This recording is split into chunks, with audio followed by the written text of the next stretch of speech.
Мына жақта бізбен тех бақылаушы бар бүгін. Мына аста тейді. Мына біздің депутаттың машинасы. 77 деген. Жолдың бойында, жаңағыдай жолдың тесіктерінен айналып қашам деген машина жолдың шетінде кетіп бартқан адамдар қағатты. Шөкеев па министрлері ма қайсысы болса да келіп комиссия келгенде Жанбол Рахматулла аты жөнім. Қазір Кентау қаласы Төле би көшесіндеміз. Көпшілік жүргізушілердің өтініші бойынша өзімнің де көріп жүрген мәселе мұнда. Мына екі бағытты жол. Былай кетеді, және де Төле биден бері қарай жүреді. Мына жүргізушіні көріп тұрмыз. Жаңа мына шұңқырға түсіп кетпес үшін айналып өткен. Ал бұл шұңқыр жайлы ешқандай да белгі жоқ. Мына жақта бізбен тех бақылаушы бар бүгін. Қаланың тех бақылаушысы, сон қазір дұрыс па, дұрыс емес па, бұрыс па, бұрыс емес па бәрін сұрайтын боламыз. Мына жерде жөндеу жұмыстары жүріп жатқан жайлы бір белгі жоқ. Жолда жөндеу жұмыстары жүріп жатыр деген. Мына аста тейді. Мына арта тейін деп қалды. Мына жерде бір айдан астам болды жөндеу жұмыстары өтіп жатқанда. Қазір сіздерге осы жерде қызмет ететін нағыз күнделікті көзімен көріп жүрген адамдардан сұрай салайық. Бір минут қала алмасыздар?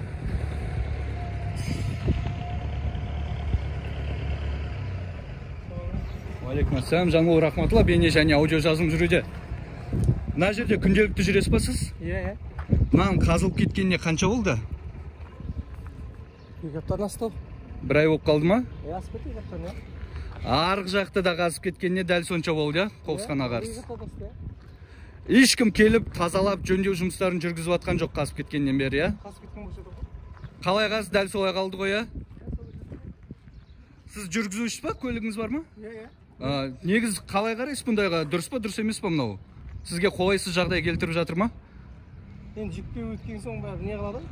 Жүкпен емес, қазір жеңіл көліктің өздерін ақ көріп жатырмыз. Алдыңғы бамперлер тиіп атқан. Мына кісі айналып өтіп жатыр. Көріп тұрмыз ғой? Ходовкасын құртып, бамперлерін құртып. Рахмет, бір айға жақын болып қалды ғой мұнан жатқанына? 2 аптадан асты. Жарайды. Есеке, 2 аптадан асты дейді да, мұна жөндеу жұмыстар қанша уақытта жасалу керек? Көріп тұрмыз. Мына жерде искусственный неровность деген емес бұл. Искусственный емес, әдейі жасалған болып тұр ғой. Әр қайсысы бұлай өтеді мына жерден өздерінің. Бопта, көрдік қой. Негізі жасағаннан кейін бір 2-3 күннің ішінде жасап кету керек. Дұрыс па? Қалпына келді. Иә. Ал бұлар тендерді ұтып алып, тендерді тама контрактты жеңетті, жаңағыда Випстрой дейді. Мен білуімше Випстрой Кентау бойынша жүріп жатқан, өткенде мен телефон тартып алып, бандиттің қылығын жасаған, бандиттің іс-әрекетін жасаған Артықалиев Олжас деген басшысы Нұр Отанда жұмыс істейтін, қазіргі аманатта жұмыс істейтін жігіт бүкіл қаланы алған, қаланың жөндеу жұмыстарын, жол жөндеу жұмыстарын алып алып, бүкіл қаланы өстіп қазып кеткенде, бірақ жөндеу жұмыстарын жасап жатқан жоқ. Оның міндеті қаланы жарайды, алсын, қызмет етсін. Төле би көшесі ма? Төле би көшесін қазды ма 2-3 күннің ішінде мынаны қайттан қалпына келтіріп кету керек. Жүргізушілерге, жалпы халыққа қолайсыз жағдай жасамай. Мына жерде қауіпсіздік белгілері жоқ, мынаны айналып өтіңдер деген. Қазір күндіз көрініп тұр, ал түнде келе жататын болсақ, мына шұңқырға түсіп кетесің. Немесе шұңқырды көрген адам алыстан бұрыл салмай, дәл алдына келген кезде қарама-қарсы бағытқа шығып, қарама-қарсы жүргізушімен соғысуы мүмкін. Қазір біз негізі әкімнің, Рашид Аюповтың, Талғат Балабиевтің және де бақсысқа да депутаттардың, мәслихат депутатының қоғамдық кеңесінің жұмысы осыны тексеріп жүру. Дұрыс па? Міне қараңыз, бәрі былай, жаяу жүргінші жол жоқ мына жақта, тротуар дейді ғой. Тротуар жоқта, адамдар жолдың шетімен келе жатса, мына жүргізушілер жолдың тесігіне түспейік деп, жаңағы шұңқырға түсіп кетпейік деп, адамдардың дәл артына тығылады. Қауіпсіз жол емес қой, дұрыс па?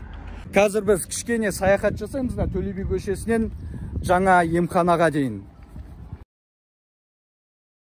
ешқандай белгі жоқ. Көріп тұрмыз, қазатта осылай кетеді. Қазатта осылай кетеді. Сосын барып 2 айдан кейін ба қысқа қарай ма жасайды. Сонда бұл жолды жасағаннан не пайда, егер сен көктем бойы, жаз бойы келіп машинаң соғып астың бәрін шаршатып кетсең. Түсінбеймін мен сіздердің логикаларыңызды. Осыны көктемде қар кеткеннен кейін әдемі жүріс үшін жасамай ма? Ертерек бастамай ма? Қаздыңдар, кетесіңдер де қаланың арғы бетіне кетіп қаласыңдар да, сол жақты қазып, о жақтың адамдарын шаршатасыңдар, мына жақтың адамдарын шаршатасыңдар. Жаңағы жолды арнайы келіп кесіп кеткендерін көрдік, оны демек жасайды деген сөз. 1 айдан кейін, 2 айдан кейін, 3 айдан кейін әйтеуір бір жасар деген үміт бар да. Ал мына жердегі шұрық тесіктерді арнайы келіп кесіп дайындап кетпеген. Демек бұл жер жасалмайды деген сөз ғой. Мына Байтұрсынов көшесі, Төле би, Байтұрсынов. Ар жақта қазір көреміз жаңа емхана бар. Соған баратын күнделікті мыңдаған адам жүретін жол. Наны демек жасамайды жақын уақытта. Бұл жасау жоспарларында жоқ бұлардың. Кесіп кеткен болса кішкене үміт болатын еді жаңағыдай жасар дегендей. Ал бұлар жасамайды. Уалейкум ассалам. Жақсы өзіңіз. Мынаны көріп тұрмыз,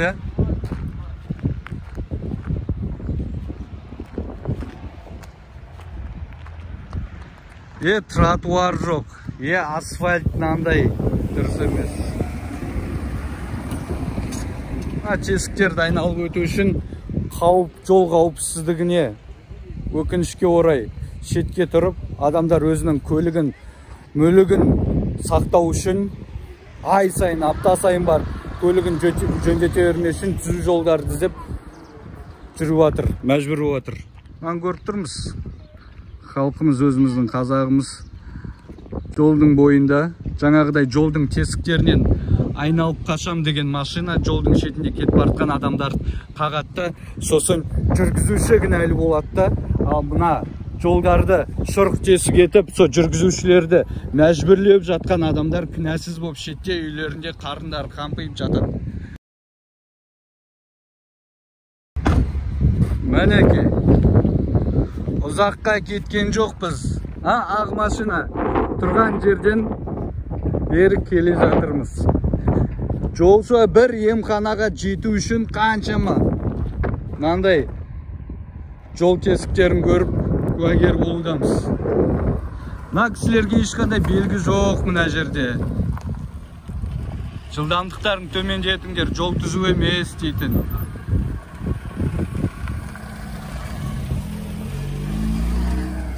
Әл сол бір көше, Төле би, Байтұрсынов. 2 көшенің мәселесімен қазір жарты сағат болды ма, қанша болып жүргенімізге. Арғы жақ Жұмабаев жоғары. Мынау Байтұрсынов, мына қиылысында да асфальт жоқ. Үлкен-үлкен көшелерге асфальт салған, оның өзі мынандай шұрық тесік. Ал қиылыстарын адам Шөкеев па, министрлері ма, қайсысы болса да келіп, комиссия келгенде әңгімеге бұрып отырып, тек қана түзу жолмен өткіземіз деп есептейсіздер ма? О, түзу жолдарыңыздың өзі шұрық тесік қой. Талғат бар ма ішінде?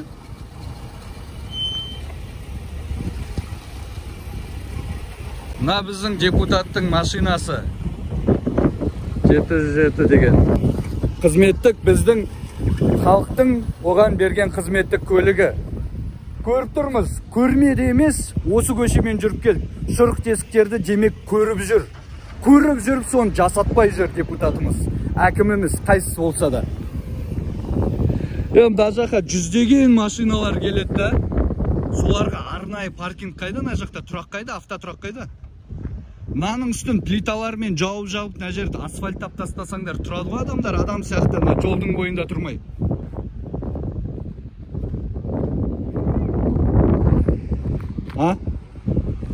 Не мұнау балшық, жаңбыр жауған кезде адамдар машинасына отырады ғой, ана лайдың бәрін тасып. Бір паркинг жоқ мына жерде, адам сияқты, адам машинасымен келіп тұратын, салықтың бәрі қайда кетіп отыр, әкім? Мынаны салдыңыздар, дәу етіп, 4 қабат етіп, осыған мыңдаған адам келеді деп есептеген жоқсыздар ма? Халықтың бәрінде қазір көлік бар, дұрыс па? Бәрінде болмаса да көпшілігінде көлік бар. Сол көліктермен қай жақта тұрады деп ойладыңыздар?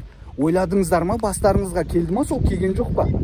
Сіздердікіндей жүргізушілер жоқ қой олардың, сізді түсіріп, барып ыңғайлы жерге барып тоқтап тұрып, сосын шыққаныңыздан кейін қайттан келіп есіктің алдынан алып кететін. Халық ондай емес қой, сіздер сияқты жүргізушілермен жүрмейді ғой, жүргізуші ыңғайласып барып, ар жақ айдалаға барып тұра алмайды ғой. Түсінбей тұр, мынаны қара, бәрі жолдың бойын, жолды амалсыз қысқартып тұр да қазір. Тротуар жоқ, адам жүретін, қарашы. Бәр жолдың бойымен жүруге мәжбүр болып жатыр. Заң бұзушылық емес бұл, мәжбүр адамдар, мәжбүр заңды бұзуға. Мынау не? Бірден ажақта қазір екі машина соғыса салып бірден емханаға түссін дегендеріңіз ба? Қайда мына жердің бағдаршамы? Не істеймін? Кім үлкен мына жерде? Машина ма?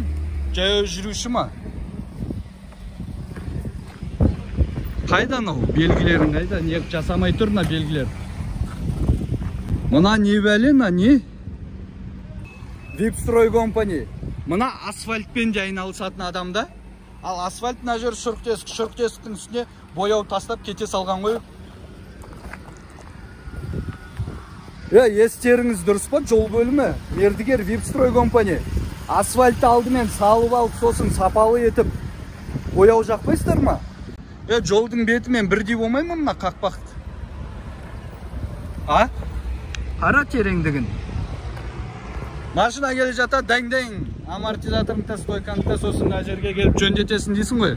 Мына бояуға бір ай. Мына бір айлық бояу. Күзге дейін жетпек түгіл жаз болған жоқ, әлі кетіп жатыр, жуылып жатыр. Мына стоп линиясының түрі. Кентауда негіз мынандай машинамен жүру керек, машина құртылмас үшін. Жол таңдамайтын, жол талғамайтын. Жүре беріңіз, сіздің жолыңыз үлкен ғой. Мына көріп тұрмыз ғой шұрқ-тесіктің бәрін. Былай қазір Жұмабаев көшесіне шығып кетеміз. Мына тротуардың түрін қара. Бетоннан жасалған тротуар. Мына жақта жеке кәсіпкер жасаған ба әлде мемлекет жасаған ба? Көріп тұрмыз жолдың бәрі қандай екен. Шұрық тесіксіз жол емес десеңіздер, Қазавтожол. Мына белгінің түрін қара. Бояуы өтіп кеткен, мынаның заңды күші де жоқ қой. Мынау кәдімгі қос бағытты жол. Төмен түсетін, емханаға түсетін жол, емханадан келетін жол. Ары қарай Жұмабаевқа шығып, Қарнаққа кететін жол, Түркістан жолымен кететін жол. Бұл жерден ешкім өткісі келмейді. Өйткені біздің депутаттарымыз Талғаттыған айта беріп, құр Талғатқа бір тапсырыс бергенде оқылар біреу, басқа депутаттардың аттарын білмеймін да. Мақсат деген депутатымыз мысалға жұмыс істемегендіктен, мынаны бақылап жүріп, мына жерді келіп жамаңдар. Бұл жерде жүргізушілердің көлігіне зиян келтіріп жатсыздар демегендіктен, әкіміміз соны қолға алып өзі жүрмегендіктен, жүргізушілер қарама-қарсы бағытқа шығып жатыр. Бізде жол апаты өте үлкен, халық саны азда, жер беті бойынша, планетасы бойынша санайтын болсақ, біз ең үлкен емес, ең үлкендердің қатарындамыз жол апаты бойынша. Жамбыл не басқа тақырыптарға кетіп қалған деп ойламаңыздар. Мен өзіміздің отандастардың, қазақтардың денсаулығын, өмірін ойлап барып осы жолмен айналысып жүрмін. Жолдың сапасыздығын көрсетіп жүрмін. Еріккеннен емес, тақырып табылмай қалғаннан емес. Адамның өміріне пайдасы бар нәрсе. Көрдік, мына жақта қарама-қарсы бағытта машина жоқ па, шығады міндетті түрде. Ал қарама-қарсы бағытта машина болатын болса, қазір мені көрек. Мынау өтіп жатқан болса, мыналар амалсыз мына шұңқырға түседі осылай. Дәң кетіп. Ал жоқ болса, бәрі амалсыз ар жаққа өтеді. Мына камера бойынша қазір түсіріп, нөмірлерін көріп алып, айыппұл салатын болсаңыздар, патруль полициясы, айып етпеңіздер. Мен бұл кісілерді бір арнайы келіп түсіріп, мыналар жол жүру ережесін бұзып жатыр деп жатқан жоқпын. Олар жол жүру ережесін бұзуға мәжбүр, өйткені біздің депутаттарымыз, халық қалаулылар сымақ, Рашид Аюпов әкіміміз, халық сайламаған, біреу тағайындаған әкіміміз жұмысын істемегендіктен халық, қарапайым халық, жол жүру ережесін бұзуға мәжбүр болып жатыр. Оларды барып, арғарай сіздер қанап полиция департаменті айыппұл салудың қажеті жоқ. Жақсы, қазір енді осы бейне материалды, бейне жазбаны шығарамыз, жіберетін жерге жібереміз. Сосын мердігер компанияны анықтайды. Қала бойынша мен білем, ол Випстрой компания, Олжас Артықалиевтің компаниясы екенін, соларға шараларын қолдану керек. Ұйымдар, мемлекеттік қызметкерлер, жол бөліміне болсын, жаңағы мердігер Артықалиев Олжас Випстрой компанияға болсын, жұмыстарын, мердігердің қызметін дұрыс атқармай жатқаны үшін шаралар қолданып айыппұл салады. Оны келесі бейне жазбада шығаратын боламын. Байланыста боламыз. Аты жөнім Жанбол Рахматулла. Жол қауіпсіздігін сақтайық. Әрбіріміздің өміріміз өте маңызды, өзіміз азақпыз. Сақ болайық.